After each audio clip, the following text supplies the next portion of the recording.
my full name is Robert Neal Mills. I go by Neal. A little bit about my background. Grew up in Texas.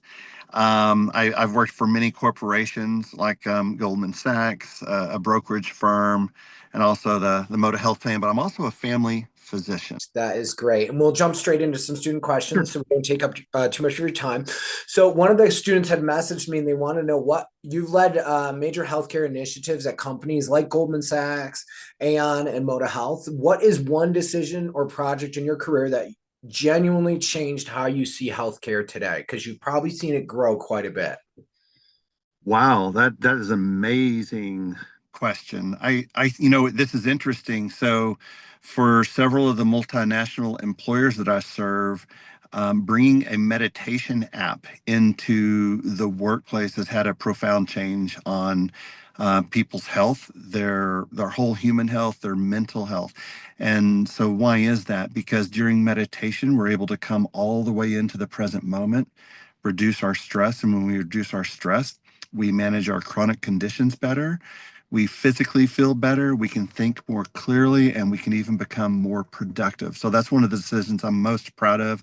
But I've also thought that when physicians recommend meditation to their patients or to employees, have a profound impact on their health. So have you seen it like transition? Because that's kind of like an Eastern medicine kind of like modality in your career to where there's more of an adoption of that by healthcare systems? Yeah. So, 20 years ago, this was almost unheard of.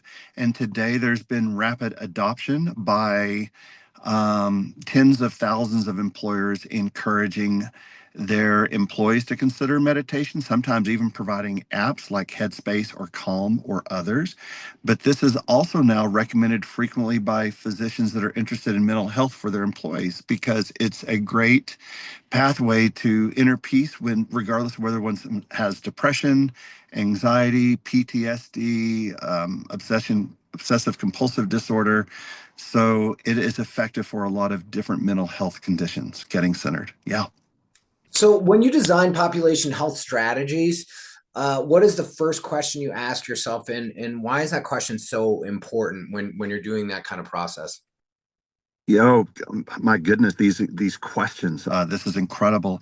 The first question that I typically ask is how is the health of the employees and their families? And so depending on the demographic, there may be higher prevalences of, for example, diabetes, stress, obesity, hypertension. So a lot of that is incumbent upon where they live and the socioeconomic status. So once you notice that and you have a true appraisal, then you can begin to develop impactful programs to change the needle on the conditions that they have. And so a lot of times that's age specific or dependent upon where their geography is. So start first with what are the needs of the population? How is the health of the population? And then you can begin designing programs to engage the employees and their families. You've seen, I'm guessing in your career, I can only imagine because we kind of stress about social and emotional learning and mental health and the importance of that. There used to be, and I think even nowadays, there's still a stigma with that with certain groups of people. When you're working in global mental health at Goldman Sachs, how did it shape your understanding of how different cultures view mental illness? Because you've traveled across all 50 states around the world. How does that view get shaped in your career? So for the multinational firms that I served, as a consultant, the person that asked this question, very, very insightful. There are wide arrays of how people would respond. So, some employers around the globe do not necessarily cover all mental health conditions or any mental health conditions. But I think the most breathtaking response to this is there's now evidence-based medicine that is very effective, that the common the common conditions that we see in the news every single day, opioid use disorder, alcoholism, depression, anxiety, trauma, all of these can effectively be treated through psychotherapy and medications. And so what has happened over the last 20 years is more employers worldwide are now covering these conditions. And I think that the reason that maybe 20 years ago they weren't, and maybe there's still a handful that still aren't today, was it really wasn't understood that mental health conditions, like other chronic health conditions, can be treated. And so now with this scientific approach, more people are coming forward. They're more comfortable sharing that they have a mental health condition and asking for help. And so I think you're right. We do have a long ways to go because there's even people right here in the United States that are still uncomfortable or feel shamed that they have a mental health condition. And when they don't ask for help, they can carry these conditions sometimes for decades, sadly. And so the goal, as you aptly stated, is to destigmatize these mental health conditions. And just like hypertension and heart disease, same thing for mental health. We can and should get treatment, and we just have to find the therapist that we best match to and start those journeys.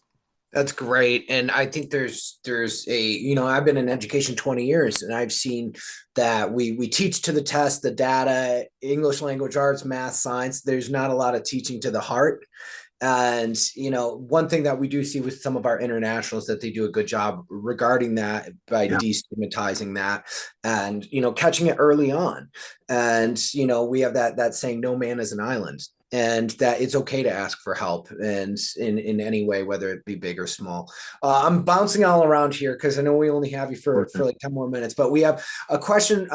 This student wanted to know, at the Inspiring Children Foundation, you work at the intersection of health, finance, and youth empowerment. What's the most powerful lesson you've learned from the students or families that you've worked with throughout your career? It's this transformational question that we ask of all youth that wish to join our program. And the question is very simple. Do you commit to changing your life? As soon as we hear yes, we start the journey. And the youth decide as the CEO of their own lives where they would like to start. And so they usually pick a part of themselves, pick a part that they are ready to lean into, ask for help, and that transformation begins. Sometimes it's months, sometimes it's years, but I fundamentally believe that our anxiety and depression can be healed. And I've seen that in many of our youth because they're in an environment that supports them. They have peers that they can turn to. And this is a youth driven program. It's the youth that essentially fulfill about 60% of the roles in this foundation. And so it's the youth supporting each other. And when you create a community like that, anything is possible. That's great when you have that community that supports healing those core wounds that many adults of us don't have, still have childhood core wounds. And I'm a father and I try to encourage my son, talk through your feelings and you can discuss it. And so thank you for your work with that. One of the kids wanted to know, what is the misconception that you've seen with young people when it comes to healthcare or the healthcare industry that you wish could be corrected? You know, wow, another amazing question. These are amazing. They're beautiful and they're insightful. We spend between $3 and $4 trillion on healthcare right here in the United States every single year. And as a consumer of healthcare, both for myself and as I see the youth sometimes needing access to, urgent care or primary care, there's a dizzying array of choices that are often put before us. And clinicians are often tight on their schedules because there's a productivity expectation on clinicians. And I just want to acknowledge how difficult it can be as a consumer to get the right healthcare at the right time. And so that's a huge complication. And so I would encourage everybody listening to have a primary care clinician, the relationship that they have built so that they can be a smart consumer of healthcare and only get the healthcare that they need and it's going to be beneficial with the appropriate expectations. That's a tough question, and what I just proposed is really tough, but it starts by getting a primary care physician that you like and that listens to you. Well, it's important to have these dialogues and not let it go unsaid. Um, Done. I want to know this one, but one of the kids also messaged this one. So you've led various virtual care initiatives and innovations. You're a trendsetter in your field. And what do you believe is the future of healthcare for these students as they become adults? Well, what's evolving right now in healthcare and our nearly $4 trillion economy is something called precision medicine.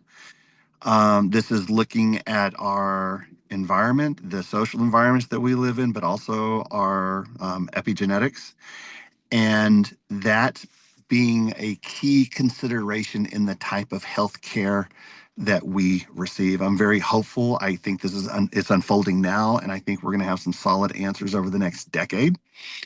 So these breakthroughs will yield better health outcomes and help us avoid even the development onset of chronic diseases. So I'm very hopeful about what's going to happen over the next decade. That's cool.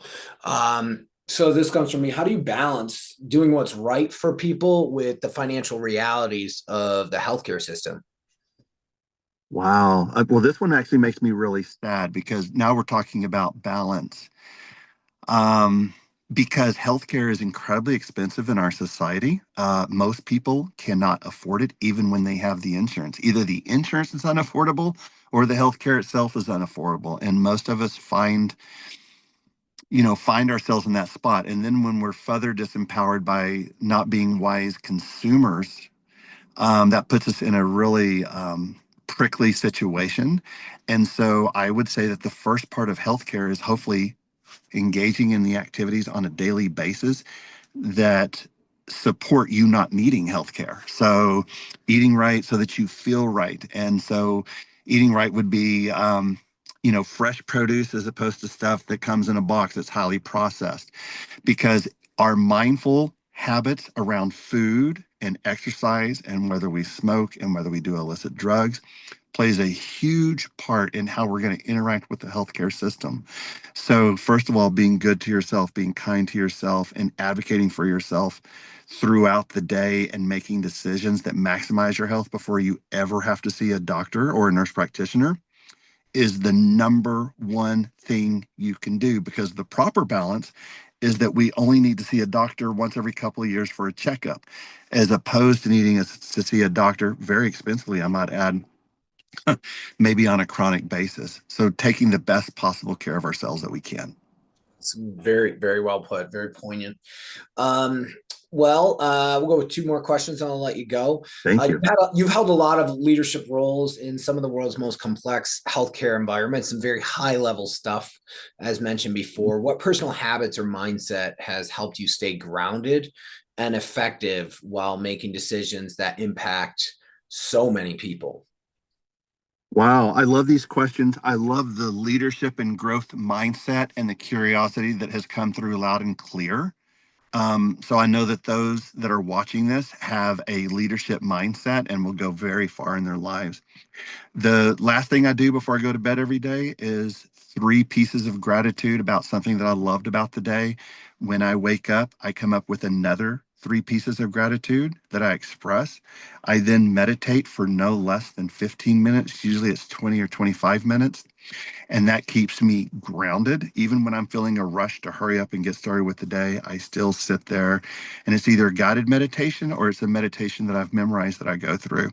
That's how I start the day. Nearly every day, I also exercise. And because I'm a 55-year-old man, that could be balance and coordination, weightlifting, swimming, running, Pilates, or yoga. And I do all of that to keep all of my body parts working so that I can walk pain free. So we've all got to take care of ourselves. That is a daily effort. And so make sure that you set up rituals that ensure that you are at your best every single day. Wonderful advice. And you look very good for 55, sir. So our final question, I always ask this of all the thousands of guests that we've ever had. What kind of advice would you have for these students as they go off into the world and figure out what kind of paths they want to lead, whether it's in healthcare, medicine, or something completely different? You're accomplished in your field. So basically, what kind of advice would you give to yourself? The funniest advice that I got that has stayed with me while I was in medical school is every 10 years do something different. And the way that translates to where the youth are that are on the phone is constantly be picking up new skills. And so I am always going back to school and picking up new skills. The most recent skills I've learned was mentalization based therapy so that I could also do some psychotherapy because the needs are vast for mental health in our society. That's in addition to the MD, the medical doctor, and the MBA that I have. But some of them, sometimes you don't even get a degree or a certificate or anything like that. So be picking up skills. You will be shocked how many times in the future you will be able to tap into those skills, and never stop growing, never stop learning, never stop examining new parts of yourself. Sometimes you'll have a mentor. Sometimes it'll be through a therapist. Sometimes it'll be a book that you read, but never stop reading, never stop learning about yourself, and never stop picking up skills. And that goes all the way into the ninth and 10th decades of your life. Wonderful advice, Neal. Thank you so much for taking the time to talk to us. We appreciate you greatly, students. We have many more guests come up. Check out edutainmentlearning.com. It's free for all, and we appreciate you, and we wish you nothing but the best, sir, and can't thank you enough. I wish you all the best. Good luck. Thank you.